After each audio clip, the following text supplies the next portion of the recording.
ಇವತ್ತು ಸ್ಯಾಂಡಲ್ವುಡ್ ನ most anticipated cinema Raj B Shetty ಅವರ ಹೊಸ ಅವತಾರದ ರಕ್ಕಸಪುರದೋಳ್ ಟ್ರೈಲರ್ ರಿಲೀಸ್ ಆಗಿದೆ. ಅದ್ರ ಬಗ್ಗೆ ಮಾತಾಡೋಣ. ಹಾಯ್ ಹಲೋ ನಮಸ್ಕಾರ, ನಾನು ನಿಮ್ಮ ರಾಘವ್. ನಾನ್ ಮಾಡೋ ಕಂಟೆಂಟ್ ನಿಮ್ಗೆ ಇಷ್ಟ ಆದ್ರೆ ದಯವಿಟ್ಟು ನನ್ನ ಚಾನೆಲ್ ನ ಸಬ್ಸ್ಕ್ರೈಬ್ ಮಾಡ್ಕೊಂಡು ಸಪೋರ್ಟ್ ಮಾಡಿ. ಹಾಗೆ ವಿಡಿಯೋನ ಕೊನೆವರೆಗೂ ನೋಡಿ. ಇದೊಂದು ಸಾದಾ ಟ್ರೈಲರ್ ಅಲ್ಲ, ಇದರಲ್ಲಿ ಸಾಕಷ್ಟು ನಿಗೂಢತೆ ಅಂದ್ರೆ ಮಿಸ್ಟ್ರಿ ಅಡಗಿದೆ. ಈ ವಿಡಿಯೋದಲ್ಲಿ ನಾವು ಪ್ರತಿ ಫ್ರೇಮ್ ಅನ್ನ ಬಿಡಿಸಿ ನೋಡೋಣ. ಟ್ರೈಲರ್ ಆರಂಭವಾಗುವುದೇ ಒಂದು ನಿಗೂಢ ಹಳ್ಳಿಯಲ್ಲಿ. ರಕ್ಕಸಪುರ ಅನ್ನೋ ಹೆಸರೇ ಸೂಚಿಸುವಂತೆ ಇಲ್ಲಿ ಏನೋ ಒಂದು ವಿಚಿತ್ರ ನಡೀತಾ ಇದೆ. ರಾತ್ರಿಯ ಸಮಯದಲ್ಲಿ MLA ಮಗಳು ಶೋಭಾ ಎನ್ನುವವಳ ಕೊಲೆಯಾಗಿದೆ. ಹಳ್ಳಿಯವರು ಇದನ್ನ ಕೊಳ್ಳಿದೇವ ಅಂತ ಅನ್ಕೊಂಡಿದ್ದಾರೆ, ಆದ್ರೆ ಪೊಲೀಸರ ದೃಷ್ಟಿಯಲ್ಲಿ ಇದೊಂದು ವ್ಯವಸ್ಥಿತ ಕೊಲೆಯಾಗಿದೆ. ಈ ಸೂಪರ್ ನ್ಯಾಚುರಲ್ ಮತ್ತೆ ರಿಯಾಲಿಟಿ ನಡುವೆ ನಡೆಯುವ ಸಂಘರ್ಷನೇ ಈ ಸಿನಿಮಾದ ಕಥೆಯಾಗಿದೆ. ನಮ್ಮ ನಾಯಕ ರಾಜ್ ಬಿ ಶೆಟ್ಟಿ ಇಲ್ಲಿ ಹೊಸ ಇನ್ಸ್ಪೆಕ್ಟರ್ ಆಗಿ ಎಂಟ್ರಿ ಕೊಡ್ತಾರೆ. ಟ್ರೈಲರ್ ನಲ್ಲಿ ಹೇಳಿರುವಂತೆ ಅವರು ಒಂದು ಮಾನಸಿಕ ಆಸ್ಪತ್ರೆಯಲ್ಲಿ ಅಂದ್ರೆ ಹುಚ್ಚಾಸ್ಪತ್ರೆಯಲ್ಲಿ ಟ್ರೀಟ್ಮೆಂಟ್ ತಗೊಂಡು ಬಂದಿರ್ತಾರೆ. ಇದು ಅವರ ಪಾತ್ರಕ್ಕೆ ಒಂದು ಡಾರ್ಕ್ ಶೇಡ್ ನೀಡ್ತಾ ಇದೆ. ಅವರ ದಾಡಿ, ಕುಡಿಯುವ ಅಭ್ಯಾಸ ಇವೆಲ್ಲ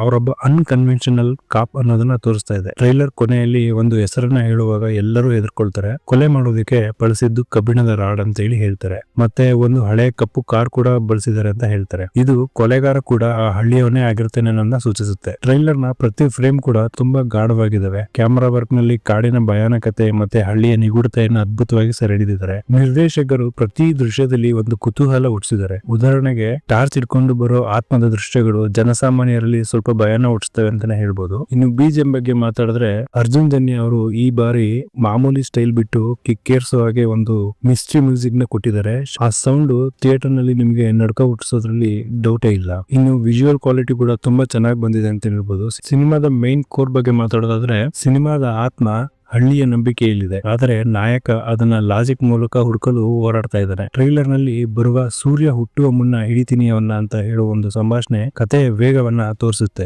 ನೀವು ಇದನ್ನ ಗಮನಿಸಿದ್ರೆ ಇಲ್ಲಿ ದೆವ್ವಕ್ಕಿಂತ ಮನುಷ್ಯರ ಮುಖಭಾವಗಳೇ ಹೆಚ್ಚು ಭಯಾನಕವಾಗಿವೆ. ಯಾರು ಸರಿ ಯಾರು ತಪ್ಪು ಅನ್ನೋದೇ ದೊಡ್ಡ ಮಿಸ್ಟ್ರಿ ಆಗಿದೆ. ರಾಜ್ ಬಿ ಶೆಟ್ಟಿ ಅವರ ಅಭಿನಯ ಮತ್ತೆ ಸಿನಿಮಾದ ರಾನೆಸ್ ಈ ಸಿನಿಮಾವನ್ನ ಮಸ್ಟ್ ವಾಚ್ ಲಿಸ್ಟ್ ಗೆ ಸೇರಿಸುತ್ತೆ. ರಕ್ಕಸಪುರದೋಳ್ ಖಂಡಿತವಾಗಿಯೂ ಕನ್ನಡ ಸಿನಿಮಾ ರಂಗದಲ್ಲಿ ಹೊಸ ಸಂಚಲನ ಮೂಡಿಸೋದ್ರಲ್ಲಿ ಡೌಟೇ ಇಲ್ಲ. ನಿಮ್ಮ ಪ್ರಕಾರ ಕಪ್ಪು ಕಾರಿನ ಒಳಗೆ ಯಾರಿದ್ದಾರೆ? ಆ ಟಾರ್ಚ್ ಬುತ್ತದ ರಹಸ್ಯ ಏನು? ಈ ಸಿನಿಮಾ ಕಾಂತಾರ ತರ ಹಿಟ್ ಆಗುತ್ತಾ? ನಿಮ್ಮ ಅಭಿಪ್ರಾಯವನ್ನ ಕಮೆಂಟ್ ಬಾಕ್ಸ್ ನಲ್ಲಿ ತಿಳಿಸಿ. ಈ ವಿಶ್ಲೇಷಣೆ ಇಷ್ಟ ಆಗಿದ್ರೆ ದಯವಿಟ್ಟು ಲೈಕ್ ಮಾಡಿ. ಇನ್ನೂ ಹೆಚ್ಚು ಅಪ್ಡೇಟ್ಸ್ ಗಳಿಗಾಗಿ ರಾಘವ್ ಸಿನಿ ಟಾಕ್ ನ ಸಬ್ಸ್ಕ್ರೈಬ್ ಮಾಡೋದನ್ನ ಮರಿಬೇಡಿ. ಮತ್ತೆ ಸಿಗೋಣ ಇದೇ ತರದ ಇಂಟ್ರೆಸ್ಟಿಂಗ್ ವಿಡಿಯೋದಲ್ಲಿ.